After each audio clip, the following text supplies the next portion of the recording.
turn it over to Bill. Good evening. It's my distinct pleasure to introduce the 2013 New Hampshire Joint Society's Young Engineer of the Year.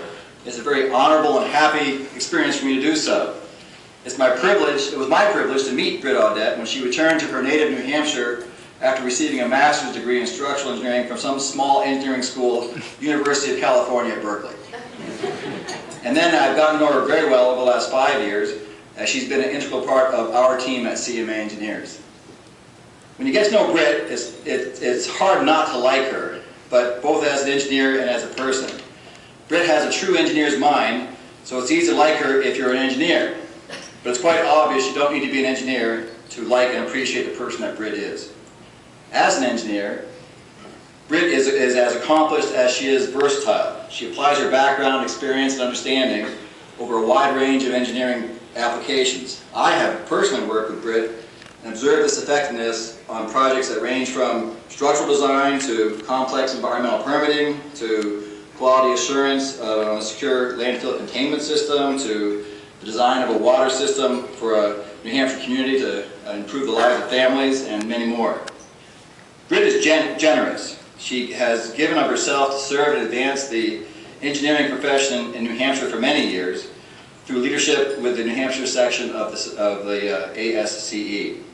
She has served in numerous roles as the opportunities presented themselves, including extended service on the board of directors, progressing through the leadership cycle as president-elect, president, and past president.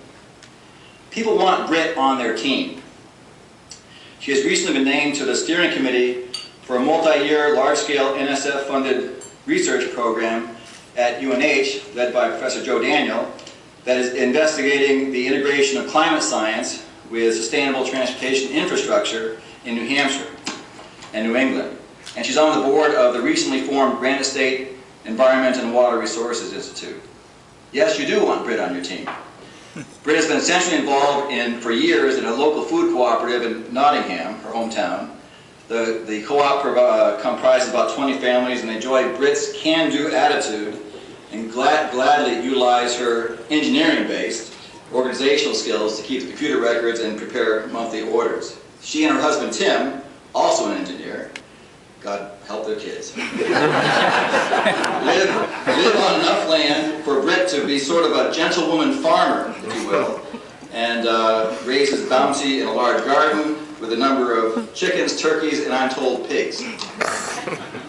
They share much of this bounty with a large network of family and friends. But there's another thing about Britt that's very much worth talking about. There's a lot of discussion these days about the challenges of being a woman and a working mother, particularly in this engineering profession of ours. Britt has developed a solid and successful engineering career while becoming a mother 3 times over.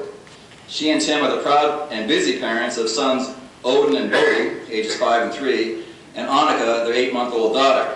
Are there future Audet engineers? We'll find out. But let's be frank, the challenges of juggling the responsibilities of home with young children with an engineering career are real and something that many women and husbands find daunting and often too much so. But Britt is a great example of a woman who is resourceful enough, imaginative, and organized enough to pull it off. Some might call that a role model, but in this day and age, it's an admirable accomplishment in and of itself.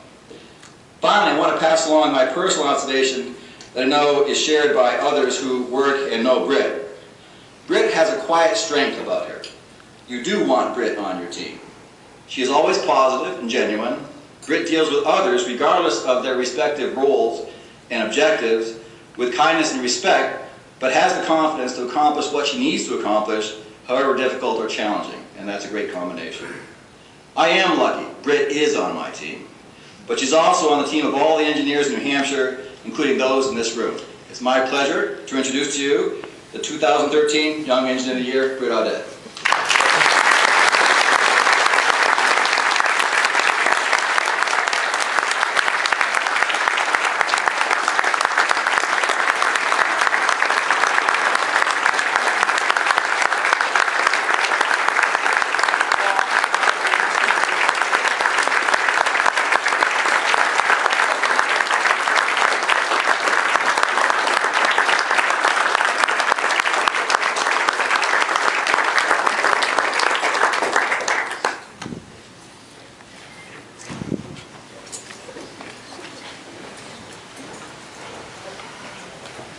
He's been dismissed.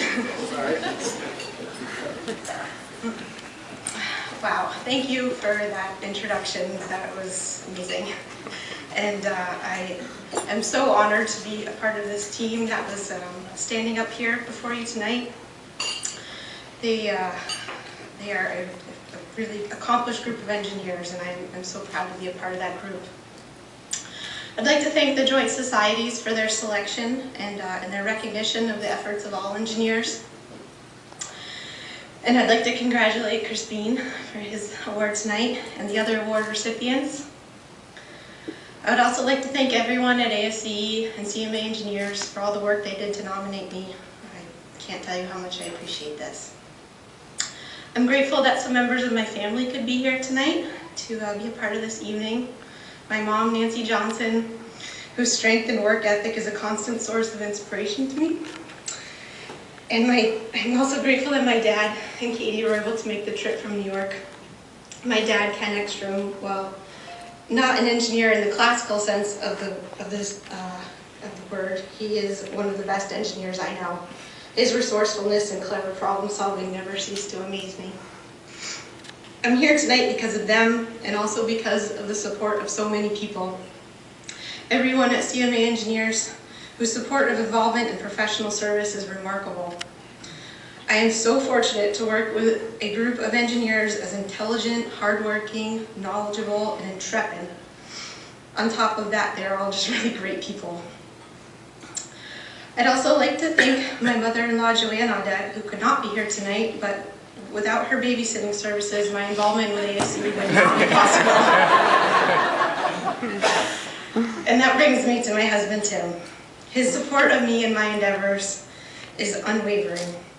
He has embraced the challenge of parenting 3 wonderful children, developing our careers, caring for our animals, our old house, and various extracurricular activities with humor and a zest that has kept things fun even in the craziest of times. Thank you. I've had the good fortune to work and learn from a number of engineers, professors, organizations, and a variety of projects thus far. From each manager, from each teacher, from each project, from each coworker, and from each board meeting, I have benefited and I have learned. So in honor of all those that have shaped my development as an engineer, I've put together a top 10 list of lessons learned. It's an assortment of canons that, until I sat down and wrote this speech, I hadn't realized have shaped my practice as an engineer. Some of these might be obvious to you, and I instead of passing them off as cliches, I suggest we celebrate our shared conclusions and experiences. So here goes. Number 10, there's no such thing as a free lunch. Well, unless Hugh or Steve come by the office to tell you about the latest and greatest technology.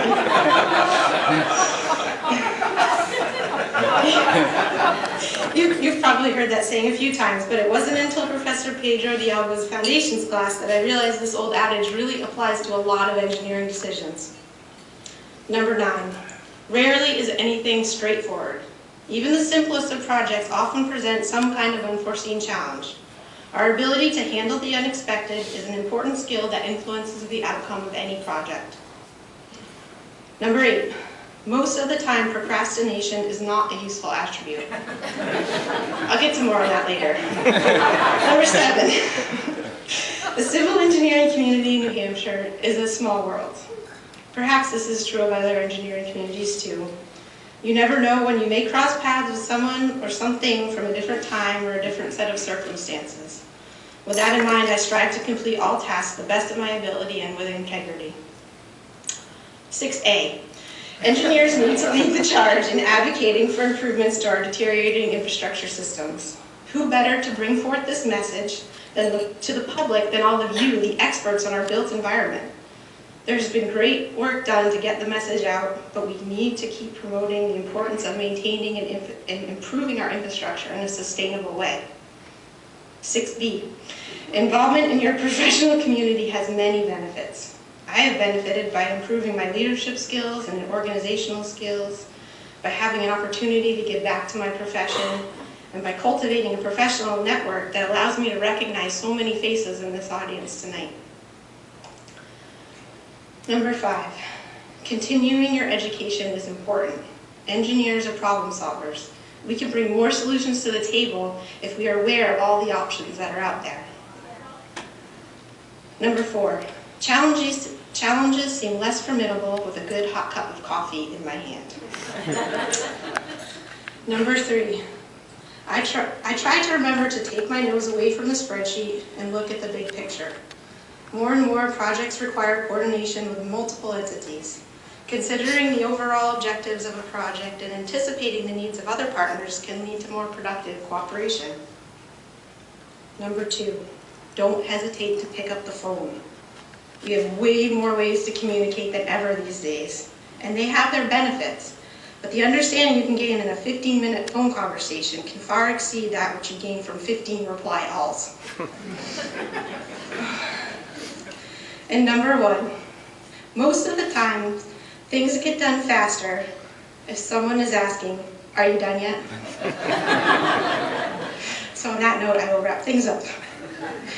When I think about the talent and knowledge of the engineers sitting in this room, never mind across the state of New Hampshire, I am overwhelmed.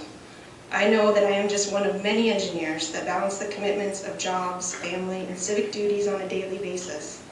It's on behalf of all of you that I accept this award, because for every engineer recognized up here tonight, there are countless others who are doing a fantastic job of keeping all of the balls in the air, juggling life as we know it today.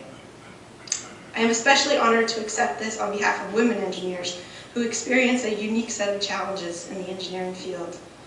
They work to surpass these challenges with creativity and perseverance and serve as an inspiration to me, and I hope to all young women considering entering the rewarding field of engineering. So with that, I thank you and wish you all a great day.